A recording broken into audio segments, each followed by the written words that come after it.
is The Art of Wrestling with professional wrestler Colt Cabana.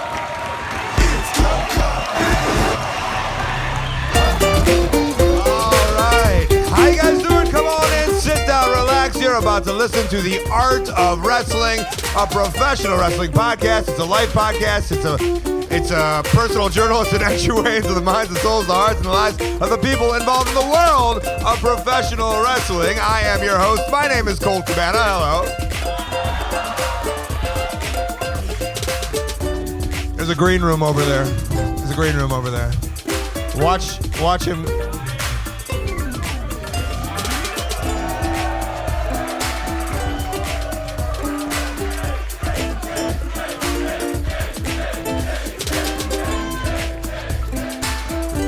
And I am not coming to you live from my studio in Chicago, Illinois. No, I am in front of a live studio audience here on a boat.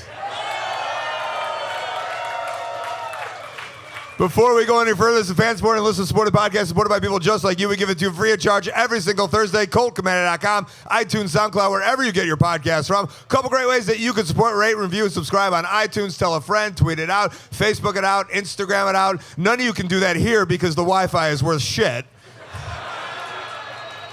But once we get off this fucking boat, let's start spreading the word. The best way that you can support, though, ColtMerch.com, DigitalColt.com, t-shirts, buttons, pictures, posters, DVDs, digital downloads, premium podcasts. I got a children's book. I got micro brawlers, so much more. ColtMerch.com, DigitalColt.com. All right.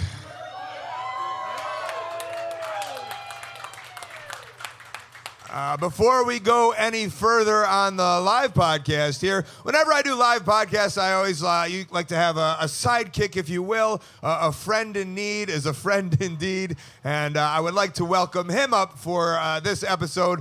Please welcome a wonderful stand-up comedian, not only from Chicago, but all over the world, doing his debut album November 8th in Chicago, Illinois, Marty DeRosa.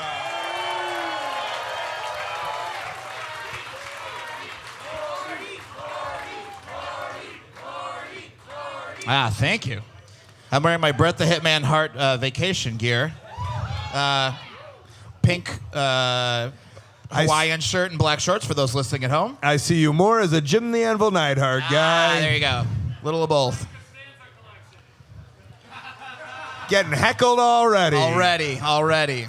We look like a couple of pros on this stage show. I know the rules of stand-up comedy when you get on stage, and you've told me this before, is jeans, nice outfits. Yes, never shorts. Shorts and sandals, like This a real guy. schmuck.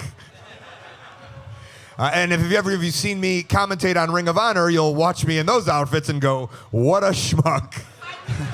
My idea for Colt doing color commentary on Ring of Honor is when they stand up, he's going to have like a suit on. So all you're going to see is from the waist up a suit, and you'll be like, wow, Colt looks great. But if he turns around, it'll just be like elastic in the back, and it'll be a fake tearaway $1 million man suit. I did pitch this to the Ring of Honor officials. I wanted to just do like a nice shirt up top and just in my boxers. Sure. Because no one ever sees you below. And like that would just be like a nice little wink, you know? Like how we all knew that Gene Okerlund was always shit-faced, right? We all knew that Colt never wore underwear, but we just couldn't tell on air. There you go. Oh, and speaking of shit-faced, one of the Briscoes is back so there. here's the problem. I gave Jay Briscoe that bottle of whiskey, so he's going last. So this is going to be one for the ages. Now, we do have some fun guests, and we're super excited to get into it. But there was so many other guests that we wanted to have on the podcast besides the ones that will be coming on the podcast here today. But those wrestlers weren't here on the cruise, and we couldn't understand why they weren't invited on the cruise. It seemed to make all the sense in the world that they would be on the cruise. So we're going to share some of the wish lists of guests that we wish we had on the cruise and we assumed would be on the cruise. It just made sense. So I will take my list of Jericho that was given to me for free and will be on eBay when you hear this. And so these are some of the wrestlers we're a little sad weren't on this podcast tonight on the cruise. So Okay, he was definitely no one I ever want on my podcast. Yeah. This goes right before a certain doctor as guests on this podcast. That was a good joke that deserved a laugh. Yeah, what is going on here? Do we not know our audience? Also, I looked over and just got the biggest smile from Conan right now for that fuck disco chant. Okay, here are wrestlers. We wish that, but we're on here. Okay, makes all the sense. Shark Boy. Yeah. Why isn't he on this cruise? The next wrestler, I know why he's not on the cruise, but I really wish he was. The Shark. The Shark. Why isn't the Shark? Skinner. Why isn't Skinner? He lives in the water of some sort, right? Captain Mike Rotunda. Who's captaining the ship? The octopus, Jonathan Gresham. We all get the joke that's happening here, right? We see a theme? Do we see a theme? Smartest podcast fans in the world. Oh, we wish he was here. Unfortunately, he's in NXT. Bobby Fish. Would have been great to have him here. You can't have an excursion without a fish. Here on the boat, this one made all the sense in the world. Why isn't Pirate Paul Burchill booked on this? Who else do we got here? Our announce team. Oh, our announce team. This is play-by-play man, WCW announcer Chris Cruz. Yeah, and Ring of Honor announcer Bobby Cruz. There you go. We're on a cruise. I feel like, before we get into that one, I feel like this one just came to me. This is like a Chuck Taylor-inspired name, like Ricky Water Parks. Ricky Water Parks. They loved it. Wow. This group loved it. We're going to put in applause anyway. It doesn't matter. We'll do it in post. Sonny. Yeah? Famous enhancement talent, Sonny Beach. Sonny Ono. Sandman. Also, old school Sandman in the surfer suit. Surfer Sting, yes. Crow Sting, no. And of course, the one wrestler we were desperate to have and makes no sense for not being on this boat, Tugboat. We learned, we're learning our mistakes. It's the first year, and by we, I mean Chris. I like that I've put myself into the scenario, but it's only the first one. Also, I love that the other Briscoe will now cross the...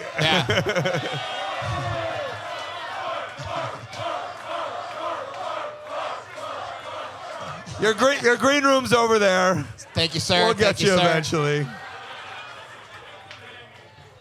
All right, you guys ready for a little guest, a little talking of some wrestling? Please welcome the first guest that we're having on the podcast today. He is the voice of, I guess, not only New Japan, but also Impact Wrestling, Don Callis.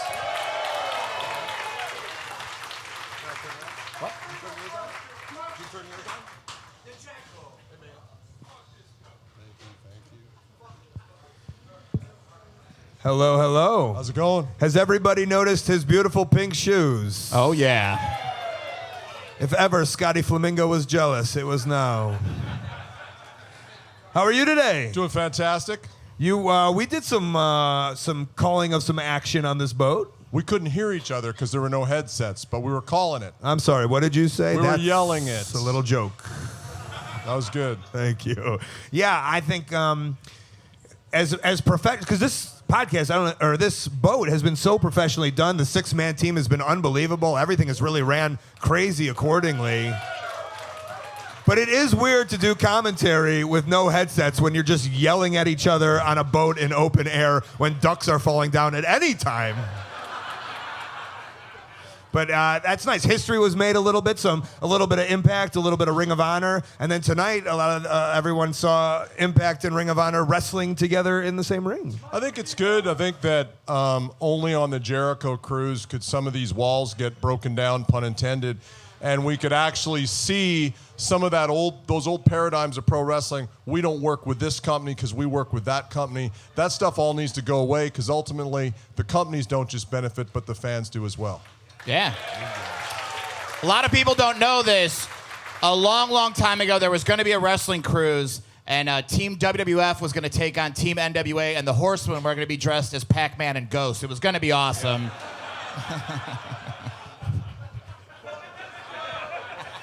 I wanted to. There's a bunch of stuff. Marty and I were talking when you agreed to be on the podcast. There's a bunch of stuff that we wanted to get into. Oh, yeah. But we brought up something in the back which spurred a reaction from you right away. And I know there's you have your own podcast and there's all these podcasts out there, but this is information that I guess we don't really know about, but we've heard the lore and the rumor. Is that right? Sure. Yeah. Allegedly. Allegedly. Yeah. Everybody on the count of three, please say allegedly. 1, 2, 3. I don't need Rick the Model Martel suing me right now, okay? So before Rick Martel, and you can tell me the story because I don't know it, before Rick Martel went to WCW, he was supposed to do another run in the WWF with yourself. Is that correct? Correct. As the supermodels. As the supermodels. Were you back when I was in shape and had lovely long hair that's all gone away now, sadly. So can you kind of walk us through how that was going to happen, why that was going to happen, and why that did not going to happen? So Rick Martel and myself had wrestled for about a year in the Winnipeg territory in a feud and against each other. So one day I'm sitting at home, about 6 months after we wrapped our feud, Ricky calls me and says, look, I'm making a comeback. I'm going back to WWF at the time. And I said, oh, great, good for you, man. He goes, well, but I'm thinking of going back as a tag team, and I want you to be my partner. He said, I think it'd be cool. You have a different look than me. I'm not good on promos. You are. I think it'd be great. And I had never thought of this, but I blurted out. I went, we could be the supermodels. So I changed my name to Don Casablancas because I figured that would get heat. And he and I did about 6 months on indies in the States, and then in the Maritimes working every night against Edge and Christian, getting ready to go to Vince. Went to Stamford, had the meeting, and actually Vince, we were supposed to start in Atlantic City, and Vince's big idea was that the first time you'd see Ricky and I would be on the beach. We'd be walking down the beach in Atlantic City in the summer. You'd see us all oiled up and from the waist up, and then as the camera panned back, the two of us were walking into the sunset, we'd have thongs on. Hell yeah. So Ricky was like, I'm not doing that, and I'm like, I'll do anything to get a break. Don't care. So yeah, that was the plan. And then at the very last minute, Roddy Piper called Rick and said, why are you going? Back then, Vince wasn't giving a lot of guaranteed contracts. I didn't care because I was just trying to get a break. Ricky did care, and so Vince would not guarantee us anything except opportunity, and WCW guaranteed Ricky a lot of money, said we don't want the tag team because they weren't doing tag teams at that time, really. And they said, tell Don he can have a tryout as a talker, do whatever he wants, and we'll pay him X, which was more than Vince was guaranteeing me. But my dream was WWF. So I said, Ricky, thank you very much. I'm going to go to Vince.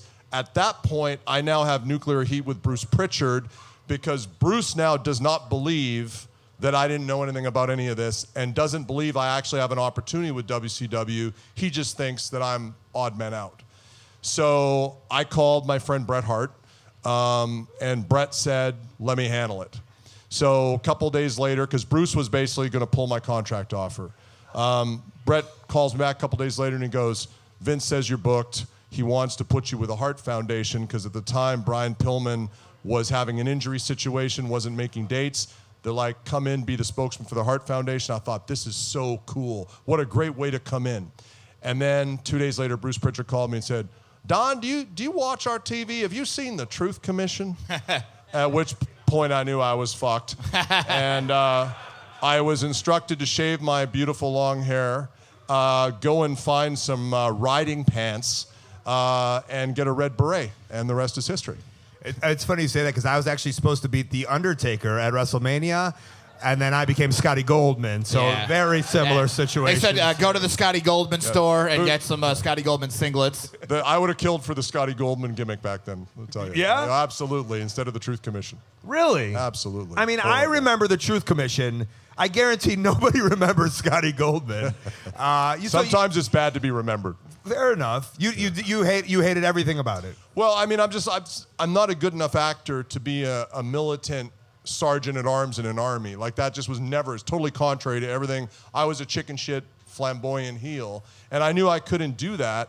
They also had Kurgan, who were there trying to push as a giant, and they did the inexplicable thing of putting a guy who's 6'10" alongside two guys who were 6'7" to ensure he didn't actually look like a giant. So it was a disaster. Raven's here. I remember part of the pitch to me was, you're going to be like Johnny Polo, you know? You're going to be like a manager, but who can wrestle, so you can take a lot of bumps for people. What they don't tell you is the people don't want to sell for you because you're a manager. So it's kind of a one-way street.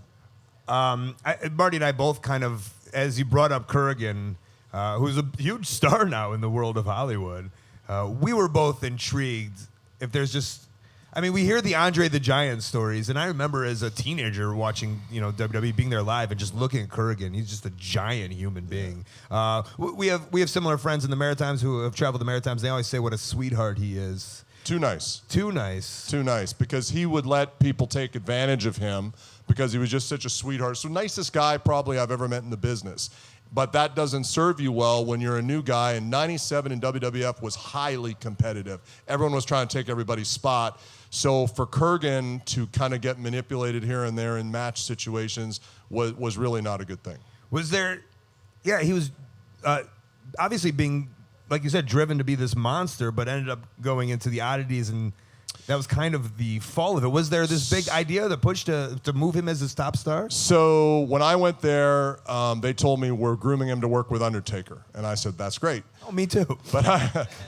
But I also recognized that he needed to get out of this Truth Commission group. So I wrote 6 weeks of television. I handed it to Vince Russo. Back then, the boys weren't writing their own stuff. So I remember I handed this to Jack Lanza, and he goes, where'd you learn to do this?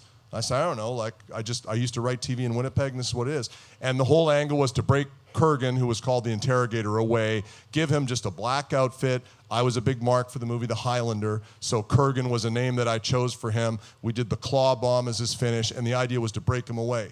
And it was all going great. The problem was they probably had it reversed. Kurgan was so green, and you get this with giants sometimes. You want to push them in the main event, but the experience they need to not be green and be able to be in the main event, they can't get because you can't book them in competitive matches. So probably what they should have done, because at the time I'd been wrestling 8 years, they probably should have let me wrestle, let Kurgan be my heater, and then eventually put us in a tag and eventually groom him where he could have been a singles wrestler. But they kind of threw him out there, and then when he couldn't work the way they wanted, they just kind of gave up.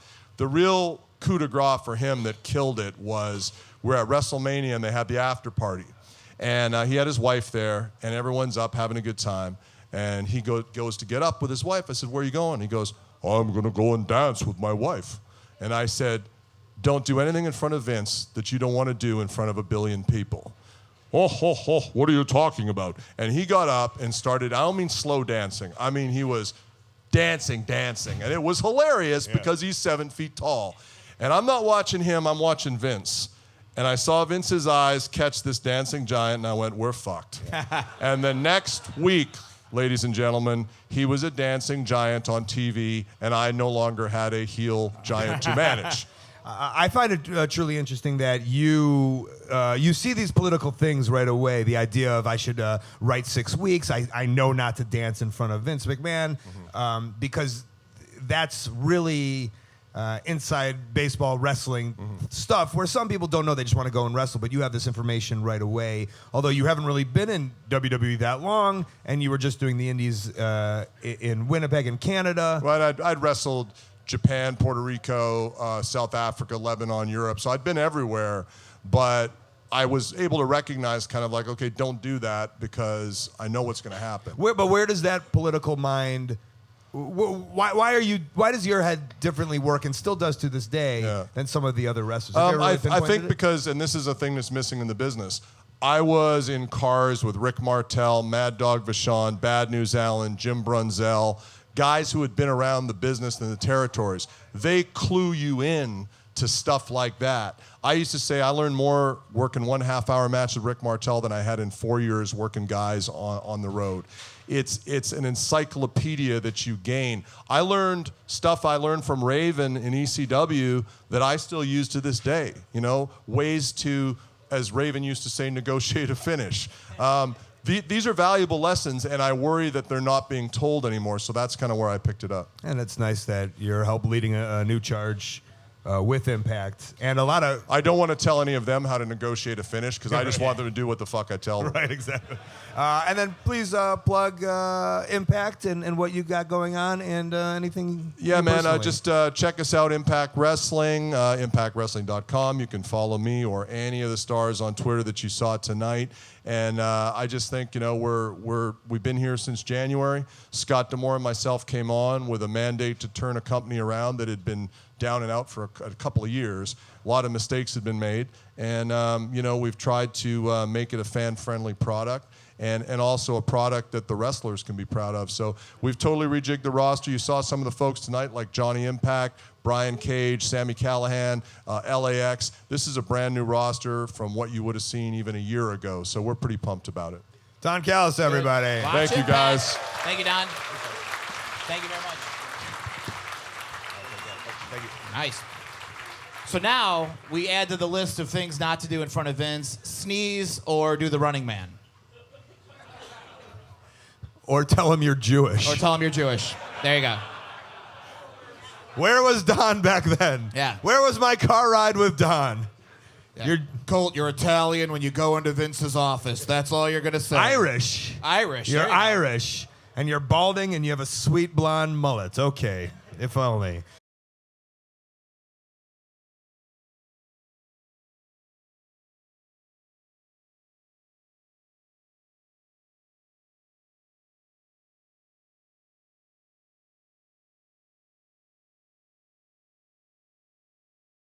Hey, ButcherBox has helped sponsoring today's podcast. ButcherBox delivers healthy 100% grass-fed and grass-finished beef, free-range organic chicken, and heritage breed pork. Choose from curated boxes including a mix of high-quality beef, chicken, and pork, or customize your own box to get exactly what you and your family love. Each box comes with at least 9 to 11 pounds of meat, which is enough for 24 individual-sized meals. All the meat is frozen at the peak of its freshness in individual biodegradable packaging and delivered to your doorstep. You can even choose your delivery frequency with the customizable subscription. I actually had a Royal Rumble party this year with Marty and the gang, and we cooked all the meat that ButcherBox sent me. It was very good, delicious, easy to cook, more than enough food. I'd actually recommend it if you have a WrestleMania party. Set yourself up early, hook yourself up. And right now you can get 2 free filet mignons, free bacon, and $20 off your order if you go to butcherbox.com/Colt and enter the promo code Colt Please, at checkout. Go now. It's over $50 value and available for a limited time. That's butcherbox.com/Colt and enter Colt at checkout. How Chicago does me saying ButcherBox sound? butcherbox.com/Colt. All right, back to the show. Hello. Is this working? Yeah. I'd like to apologize. You made me feel like I had to rush, so I wrestled and I haven't showered, which goes against my rules, so I just kind of dress. Yeah, and I smell. I do, yeah. Good luck returning that Wario costume. You're gonna get dinged for a cleaning bill. Damn it. Do you want to explain? Because everyone here just watched one of the weirdest matches in all of professional wrestling.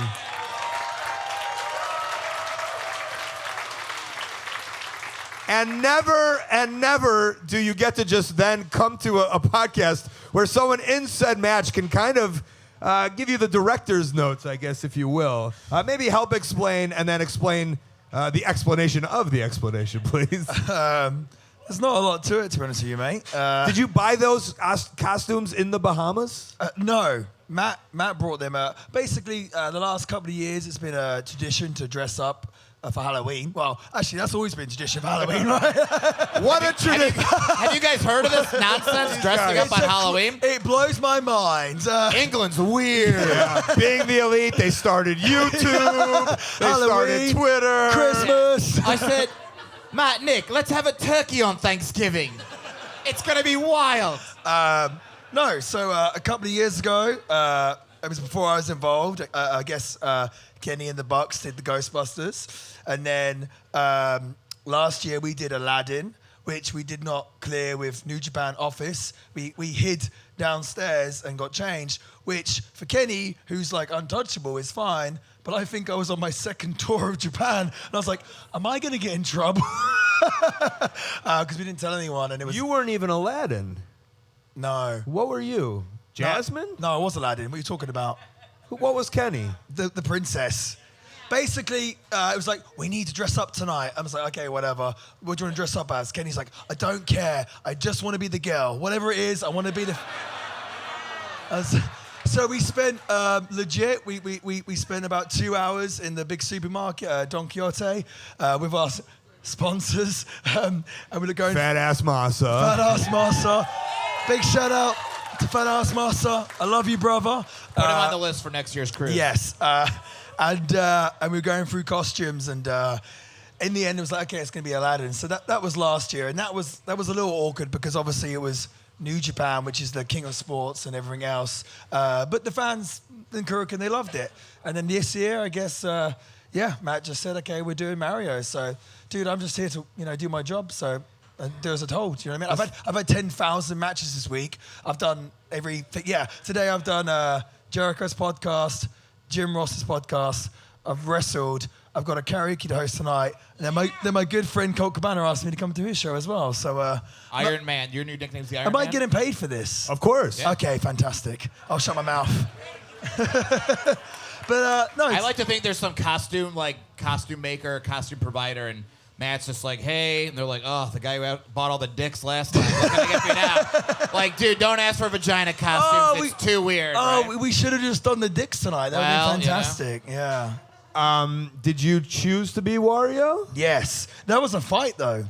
Hangman was hung up on being Wario. Pun intended? Yes. And I was like, dude, I'm the villain. I have to be Wario. And he's like, no, he was insistent, but I had to kibosh it in the end. And yeah. I thought it was a pretty good Wario, though, right? Absolutely. Well, it's one of those things as well. TNA, Ring of Honor, it's great working together.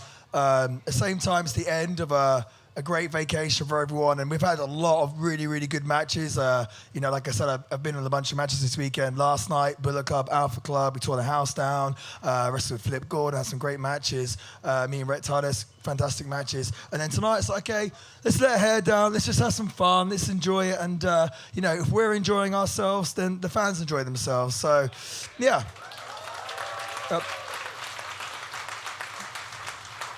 I think the fun part about you and I, Marty, is that you were on one of the very first live podcasts that I did in London, England. This was... Yeah, this was when you were a different name. I don't know who you're talking about, Right, mate. exactly. Yeah. I don't. And we've come so long now, and you've obviously adapted this villain moniker. I know, or have you been doing it for the last 15 years in professional wrestling? Oh, I'm just born a villain, brother. And I noticed, because I was doing a tour of DDT in Japan last year, the same time when you guys were wrestling at the Tokyo Dome. We both wrestled. I mean, you wrestled in front of 65,000 people. I wrestled in front of 65 people. It was we were on the same page here. But I noticed that crazy costume that you came out with. Yeah. And even I, in professional wrestling, and some people do, some people don't know that I like to sew my own costumes and my own outfits. We don't know, like, I get this asked a lot, and I don't know if you too, is there a wrestling Kmart that is, like, where do people get their outfits from? No, so Wrestle Kingdom was coming up. My first ever Wrestle Kingdom. Been a dream of mine to wrestle in Japan for many, many years, so finding myself in a position where I'm going into Wrestle Kingdom as the junior heavyweight champion, I'm like, damn, this is a pretty big deal. At the same time, I was in a four-way match. There's some big matches on Wrestle Kingdom, obviously, a lot of big stars. And in my head, I'm always like, okay, how can I maximize my minutes? How can I try and steal the show? It's like, well, obviously, I'm going to try and have the best match possible, but at the same time, I've got an entrance that I can control that. I can do what I want. And I had this vision to... Aladdin. Yeah. I was going to be Aladdin. No, I had this vision of, like, having I don't even know how it come to me, but I was like, I need wings. I need to like, in my head, I was like, if I'm a non-wrestling fan and I see a dude come to the ring dressed as a bird with big old wings, like, that's fucking cool. Do you know what I mean? Like, yeah. Yeah, exactly. Badass. Nothing. But I thought that would be awesome. So I asked around, and I've got a good friend, James Musselwhite. He's a photographer in the UK, and he told me about this woman who made props for photography. So I got in touch with her, and she made the wings. Very expensive. It was a red show for me. So that guy was like a wingman to you. Oh, just always on. Thank you very much. Thank you. But yeah, the whole thing was just a very, very stressful situation. I had this massive like Christmas tree bag that the wings had been put in. But the thing is, with the wings, they needed to be put together, and it was a pretty hard process. So legit, before Wrestle Kingdom, me and my girlfriend actually came backstage to help me. We spent like 3 hours trying to get these wings together, and one of them wouldn't work. And like, I swear to God, never been so stressed out in my life. I'm there like with the screwdrivers and everything, trying to get this together. And you know, it's like I've got a match to worry about, but I'm just like, oh my God, these wings. Who put the picture on the? Was that Cody that put that? That was Cody. So there's this picture of him. Like, you just assume like what are these guys doing before WrestleMania? What are they doing before Wrestle Kingdom? Yes, I can guarantee John Cena is not making his entrance. You know what I mean? Before his Cena's entrance. ironing his jorts like, fuck, my match is coming up so soon. No, exactly. And I swear, like, I'm there, and like, basically, the way it worked is essentially a big backpack, or what do you call it in America? A backpack. Okay. Big backpack, rucksack on my back, and way it'd work, I'd walk to the ring, and then I'd pull these levers down by my waist like this, right? And that would make the wings spread. But when we were in rehearsal, because we did actually have a rehearsal of the entrance, I'd pull the straps down, and only one wing would come out. I'm like, fuck. So I'm legit sweating, stressed, you know, spraying it, we're mixing up, and like, then I'm like, have I put this thing together wrong? Like, what have I done? And I'm trying to, you know, with the translation, with the Japanese office, trying to explain to him, no, it needs to, and it was just... It's like translating English backpack to American backpack. I understand, yes. You guys are on very fire. hard, that translation. Yeah, you put your books in and on your back, you put your arms around it. So in the end, somehow I guess they managed to kind of fix it. And all I was worried about, I had no fear whatsoever of the match, of wrestling in front of, you know, whatever it was, something crazy, the biggest show I'd ever done in my whole career. No worries about that. I was just like, I'm going to come up through the stage. Please just work. And anyway, we come up through the stage.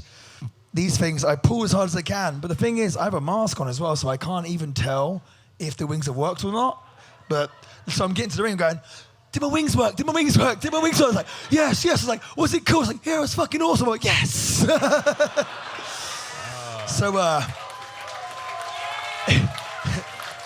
Yeah, it was pretty much what I got paid for the show was pretty much what those wings cost me. And then the worst thing was, it was such a struggle to get them to Japan. There was no way I was going to bring them back, so I left them in Japan. And there's just a homeless Japanese man flying around Tokyo. Yeah. They have money? Nah. How about now? Whoa, yeah, here. Marty, what can you plug, and where can they find you on the internet? Okay, so prowrestlingtees.com/Marty Scrull. Honestly, you buy these t-shirts, I mean, we've told you this a million times, but it does go a long way. The royalties we get from Pro Wrestling Tees is exceptional, and it is a life changer. And like last year, that was a big help for me. Helped me provide for my family and everything else, and Cabanas as well, I presume. But no, it was. If you guys want to support me, buy a t-shirt from there. That's fantastic. And Twitter, Instagram, but whatever. And on YouTube and on Being the Elite, right? Being the Elite as well. Yeah, that's good. Yeah. Or did you get written off? No, I'm still on it. Okay, all right. Have you ever been out in public and seen someone in a Bullet Club shirt and you're like, huh? And they're just like, I don't know who you are. What are you talking about? No. So there was one time I went to the mall and I found... We also call those malls here. Yeah. And I had been recognised. Someone, oh yeah, villain. I was like, okay, great. I was like, yep. Then I went to this little Starbucks booth, and the guy was like, oh, dude, give me a. he goes, give me a 2 sweet. And I was like, oh, I've been recognized twice now. Fantastic. And then like I gave him the 2 sweet. Then he started talking to me, and I quickly kind of gathered that he didn't actually know who I was. He just saw me wearing a Bullet Club t-shirt. And he was like, yeah, I love that Ballet Club. It's awesome. I was like, yeah, it's real. Yeah, me too. But he had no idea who I was. Yeah. Marty Scrull, everybody. Thank you guys. Thank you very much, Marty.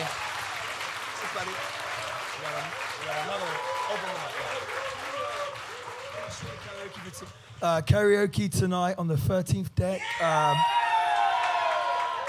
I've worked a lot today. I'm very, very tired, so I'd like you guys to do most of the work. So yeah, I'll see you there 11:30. So yeah. I might even shower. All right, watch Marty do karaoke. He's a star. The villain. All right, you guys ready for some more guests? Okay, we have 2 guests coming up. Please welcome wrestling fans. They are wrestling fans. From the Impractical Jokers, please welcome Brian Quinn and Sal Volcano. Yes. Hey, guys.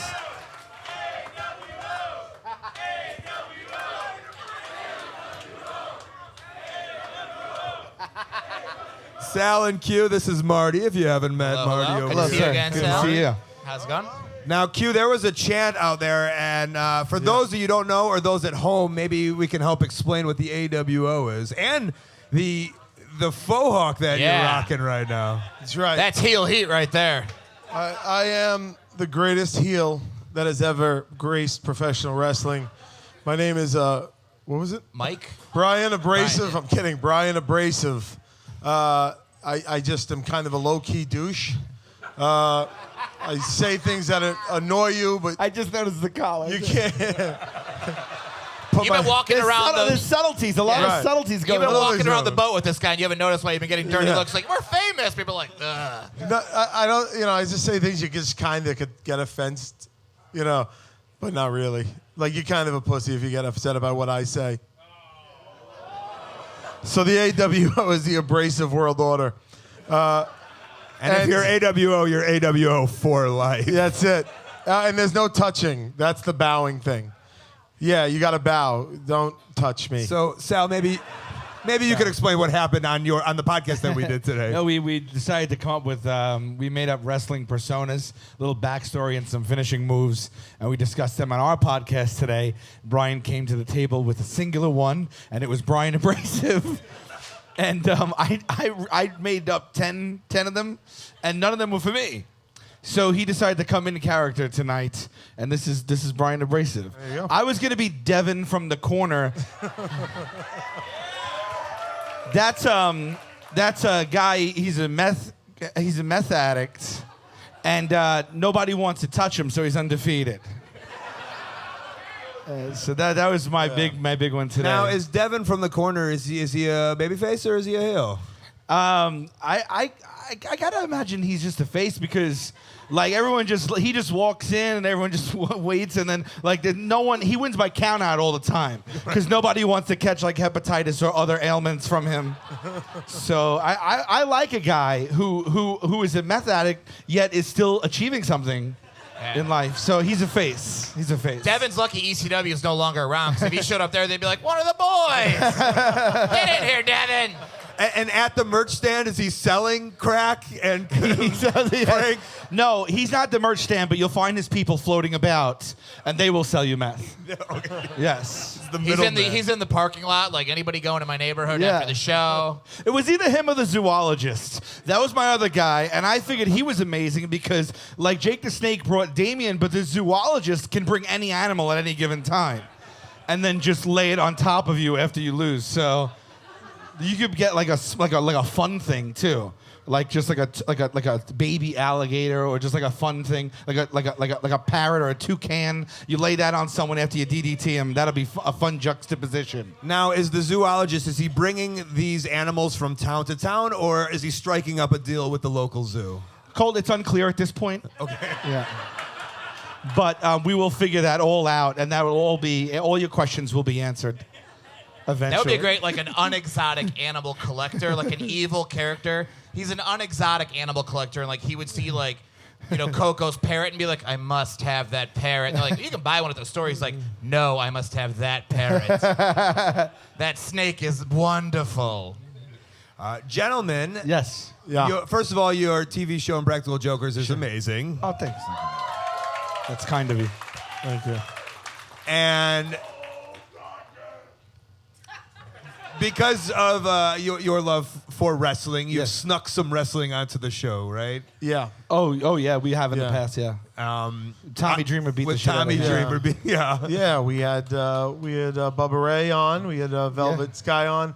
We've had that's it so far, I right? think Dreamer, and I feel like we've had someone else. Yeah, we're It's always been a while. trying. We were supposed to have the season 7 we just wrapped. The season 7 finale was originally going to be a crossover between us and WWE. Oh yeah. And then it fell apart for NXT, yeah. I don't know why. They wanted you to go to Saudi Arabia.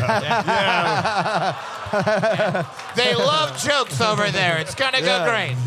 They were all so into it You're over going to there in dress Saudi like Arabia. women, and they're going to go, what the fuck? And then we're guys. Don't worry about it. Did you watch that pay-per-view? They were like literally just bullshitting. They never even looked at the ring.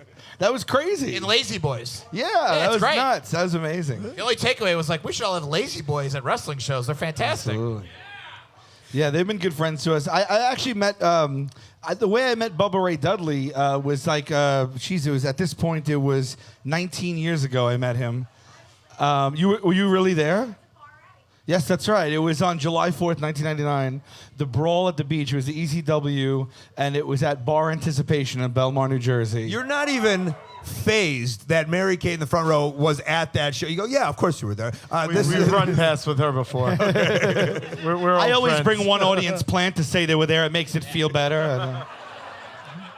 That's amazing that you were there. It's like, and now we're here. That's crazy. Yes, I will acknowledge that. That is crazy.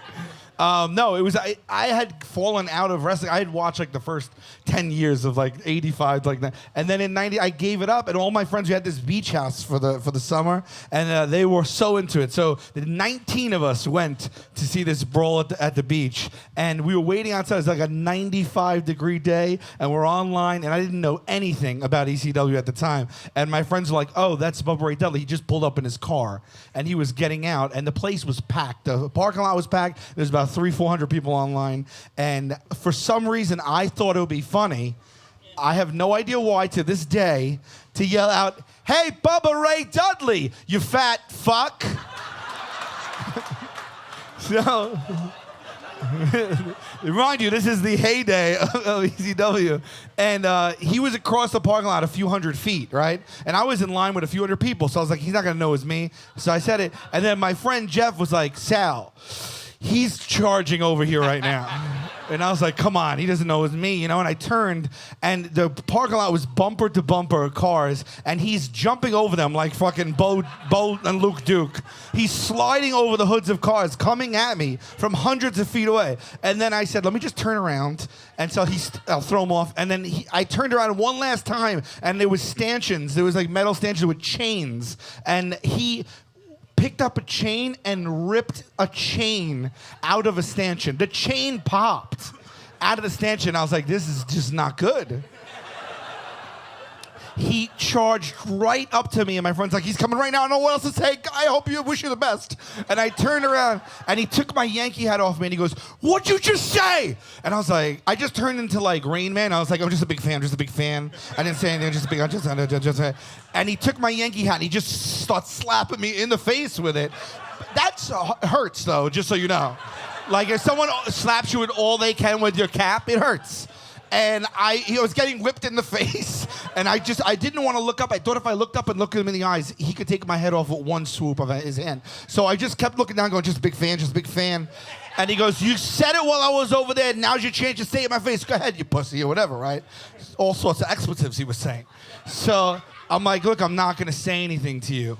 And I see my friend Eddie's pushing security in between us. They're wearing yellow jackets, and the security guards are pushing back because they don't want to be in between us if he takes a swing. So after a couple of minutes of completely demoralizing me, he walks away. And the place goes bananas. Like, they just went nuts, right? And I watch him walk like 400 feet all the way across the ball line. I wait till he gets back inside the building. And I'm like, shit, my hands are shaking. I guess at the time I smoked, so I lit a cigarette, and I was holding it in my hand. I remember it was shaking like that. And everyone just staring at me. I'm like, I got to say something. So I just took my cigarette, I took a drag, I stepped out of the line. Everyone's looking at me, and I went... Anybody else got a problem? And I sat down, and I signed programs the rest of that day, for sure. I like how you said, getting hit in the head with the hat hurts. And that night, you literally watched Balls Mahoney hit someone probably as hard as humanly possible with a metal chair. Yes. But that hat, don't get hit with a hat. They broke a Corona bottle over his head. There you go. How does that conversation go? Is he like, hey, nice to meet you for the first time when I'm doing your show, and you're like, actually, it's not the first time. I met him backstage at like was it a TNT? What was it? We went to see some wrestling. I met him backstage, and I told him, and he goes, I remember you. But it was like 16 years later, and he remembered. And then we literally are good friends now. He's the nicest guy in the world, I promise you that. Sure. Also, I don't know why I called him a fat fuck. I'm a fat fuck. I'm like a foot shorter than him and like 100 pounds heavier. But... Quinn? Yeah, what? You got anything to match that? Who have you called a fat fuck? Yeah. No, I mean, I made Roddy Piper cry. Is that right? Story, yeah. I punched him right in the balls. Think I give a shit? I'm abrasive. No, when I do zingers, you guys are supposed to AWO chants. I was a great, no. Yeah. No, it was actually Sal and I, when his book came out, we went to, this was when Planet Hollywood was still in Times Square. Oh, I think it's actually still, anyway, he had a book signing there, and we went, and we waited online for like 2 hours to get up to him, and we got up, and he started signing. He was there with his son, and I said, hey, he was always my favorite, always. I said, I have to tell you, you've always been my favorite, and my father and I, we never really were too close over our lives, sometimes were, sometimes weren't, but I was like, but the one thing that always brought us together was you, and he would bring me to meet you and do signatures at signings and stuff like that, or whatever, and we would talk about you, and we just always bonded over you, and he's just listening, and he just starts crying, and his son like puts his hand on his shoulder, and I was like, holy fuck, is he sick? Like, you know what I mean? Like, is everything all right with the guy? Because that's a real emotional response. But then his son was like, you have no idea what that means. Like, his father-son stories gets him every single time. It was just like the warmest, nicest fucking experience that I had. He totally was. He totally was. He's talking about the nicest guy. Q went before me. So I was next, and they were all crying, right? So I had to go up now, and I had the same story about my dad. So I went up there. His son was there. It was real emotional. He was emotional. We watched him be emotional for 2 hours. And then I get up there, and I'm like, listen, I want to tell you the same thing. I was at WrestleMania 2, ringside, on my dad's shoulders. You are my favorite wrestler of all time. He grabs me, squeezes me, he starts crying. He continues to cry. His son's teary-eyed, so I start crying. After about 10 seconds of silence, he pulls me back. He goes, when did you lose Dad? And I go, oh, my father's fine. We had tacos yesterday. Like, if I gave you any impression that he wasn't with us anymore, is that why we're crying? It was very weird. Also, there was a pass it back. Roddy Piper loves stories about you and your father, and then everybody is talking about their stories. Has this emotional bond with him. Roddy Piper actually, he texted me once and he said, "Hey, Colt, I love you," and I was just like, "Oh, Roddy, wrong Colt. This is Cabana. His son is named Colt also." I look at Mickey, he's like, no, I love you. I love you too. You're like new phone, who dis? Yeah. Okay, so last thing, has there been any talk of any more wrestling scenarios on the show? Yeah, well, we still want to do. We love it. We're so into it that we're always trying to find ways to do it. I think we're gonna have a lot, as much as we can, really, a lot more. We would love to. I love how you guys told Titus O'Neil to fall at the Greatest Royal Rumble. Yeah, that was that was- fantastic. Impractical Joker work right there. That was one of the best fucking things I had ever seen. I was assume you like- guys are backstage like, hey, right before you hit the ring, you're going to fucking fall and slide. He's like, I got to do it. Imagine that people watching the Kennedy assassination had the same reaction as me watching that, because I was like, oh, God. Oh, is he okay? Can I laugh at this? Then he just got out, and I was like, that's the fucking funniest thing ever. Which a lot of people did with Kennedy. And, like, we were just fucking AWO, AWO, AWO. We'll all always remember where we were when Titus O'Neil tripped.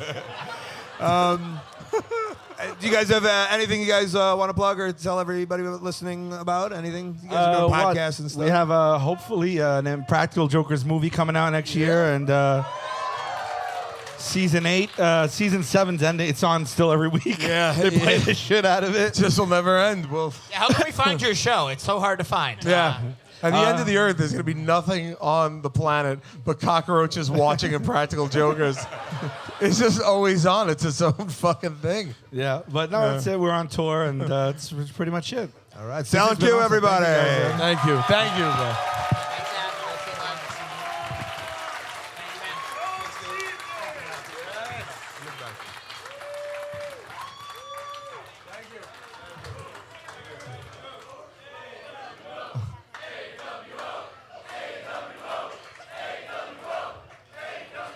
ProWrestlingTees.com/AWO. Grab your. Let's see if we can set that up.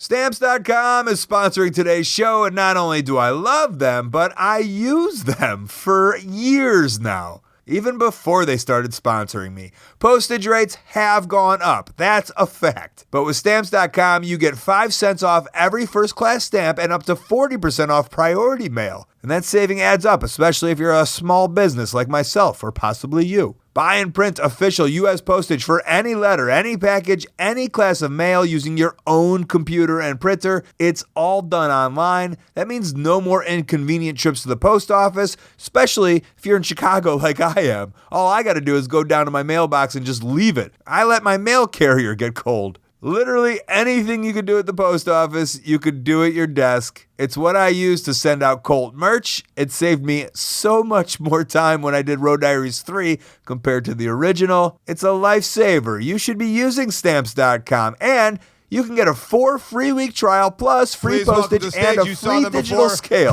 See for yourself why 700,000 small businesses use Stamps.com. Please welcome Mark Just go to and Jay, the Stamps.com, Briscoe click on the brothers. microphone at the top of the homepage, and type in Colt. That's Stamps.com, and enter Colt. All right, let's get back to this cruise.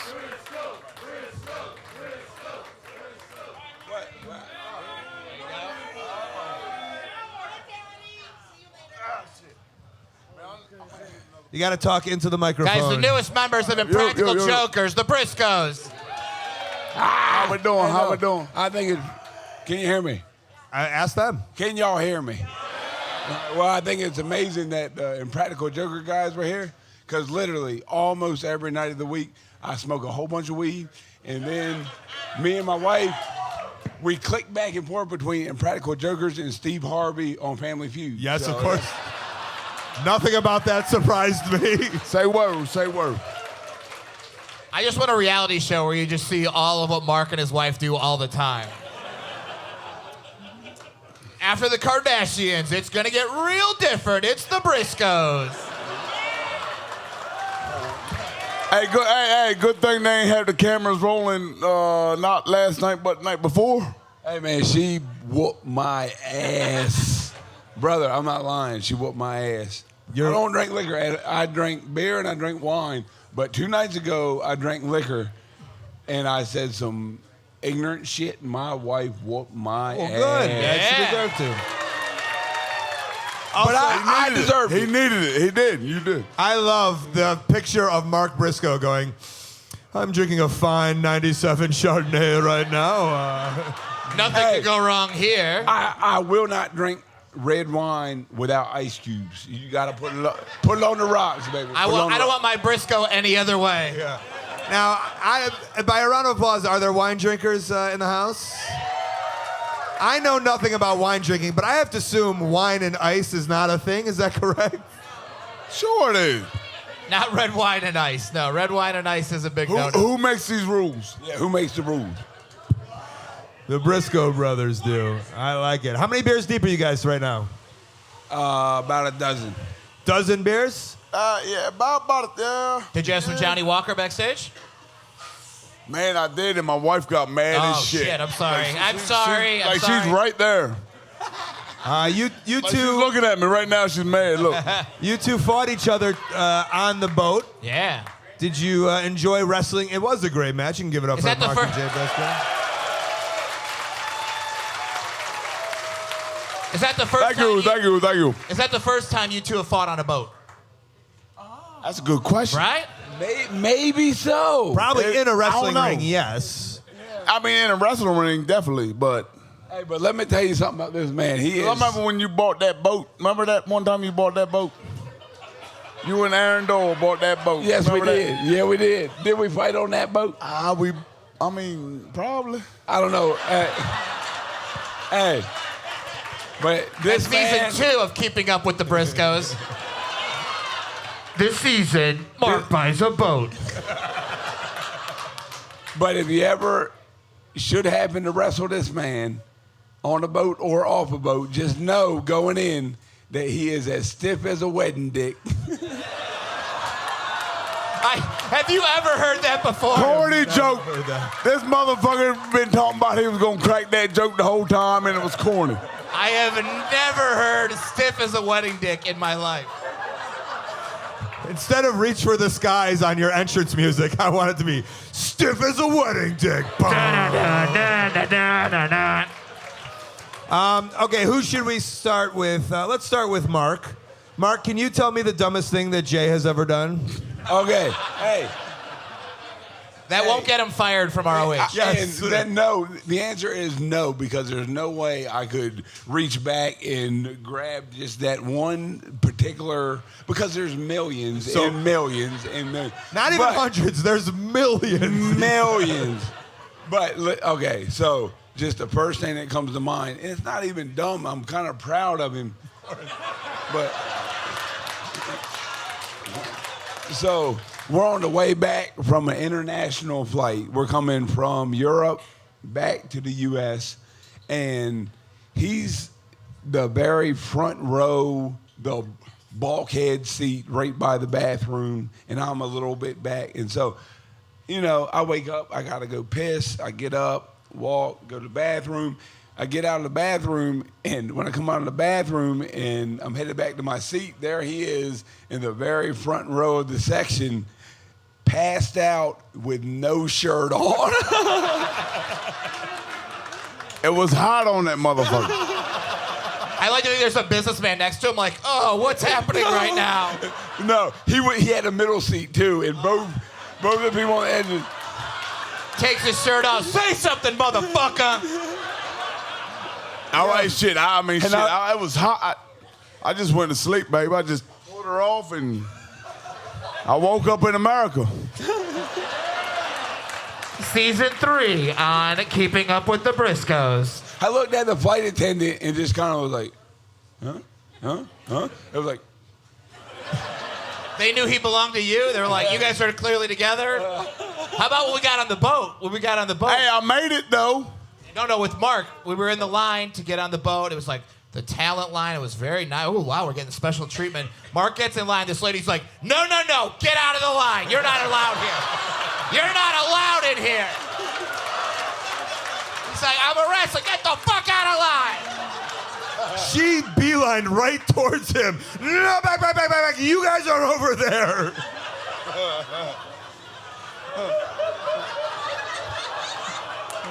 True story. Jay, same question. What? Oh, Just take your shirt off and make yourself at home. It's hot in here. I mean, shit. I mean, what's the dumbest thing your brother Mark's ever done? I mean, we might as well just flash back to 2 nights ago. Oh, sorry. What's the dumbest thing that Mark's ever done lately? On land. Lately. There's so much, man. So millions shit. of things.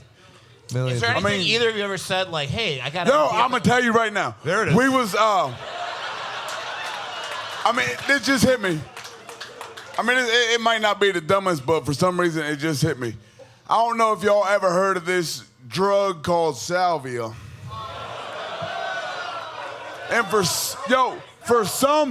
some reason, that shit was legal. Like, you could go into the store in Maryland and buy that shit, and that shit would fuck you up. Like, there is no reason why that shit should have been legal.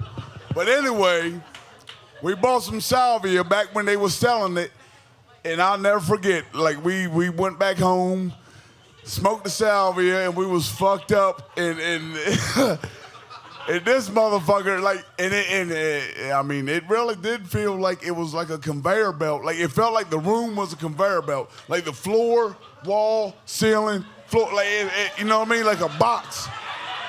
It was like that. And Mark said, you know what, I'm about to walk up this wall. Shit. Yo, hey, and I spoke it too. And I spoke it too. I was like, damn right you are. I was like, go ahead, man, walk up that motherfucker. And sure enough, It ain't work. He tried it. And it ain't work. It did not work.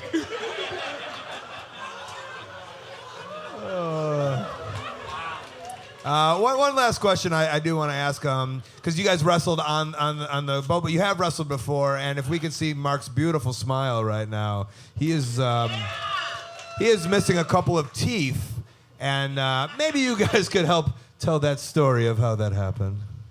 I mean, it's not that great of a story, you know what I mean? I can tell it, but We were teaming up. You know, it's not like we were against each other. We were teaming up. It was in the ECW arena. ECW arena. we was wrestling, I can't even fucking remember. Yeah. But anyway, she spilled to the outside. And on the outside, I grabbed the steel chair and I was gonna crack my man. Like, my man was right here and I grabbed the chair. I was like, I'm gonna crack this motherfucker with this chair. Okay, now, from my point of view.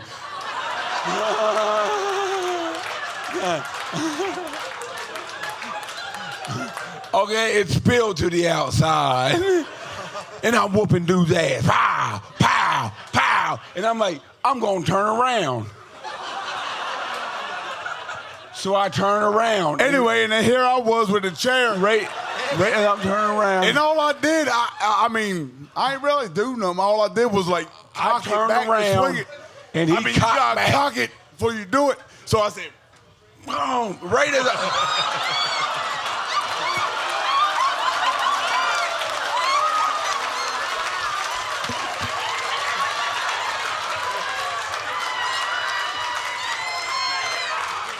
hey, we meant to do that. The Briscoe brothers, ladies and gentlemen.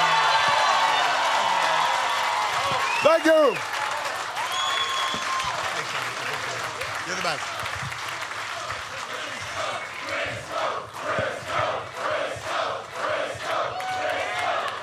How do those two not have their own podcast? I have no idea. Usually I ask everybody to plug what they have, but they don't know how to use their phones, so. I got to do lawn mower. I'm very excited to use when I get home. Well, ladies and gentlemen, that has been the show for this week. Huge thank you to everybody here. I would like to thank our guests, Don Callis, Marty Scrull, Sal Q, and the Briscoe brothers. Can we please give it up for Chris Jericho and having this cruise here? Marty DeRosa has one of the funniest podcasts in all of wrestling. It's called Marty and Sarah love wrestling. If you like comedy, if you like wrestling, I highly recommend subscribing to that in your podcast feed. Marty, what else you got going for yourselves? If you're in Chicago, come see me November 7th, record an album, or if you're not there, you can buy it when it comes out. All right. Right now, I'm going to head back to my apartment and do some plugs and... And we've edited that part, and I am back. Also, before you guys all leave, Marty and I do have a surprise we're going to grab back there in a second if you want to stick around for 1 second. Now I'm going to edit this back into the podcast. One more time, thank you so much for coming here. For Marty DeRosa, I'm Colt Cabana. This has been The Art of Wrestling. Thank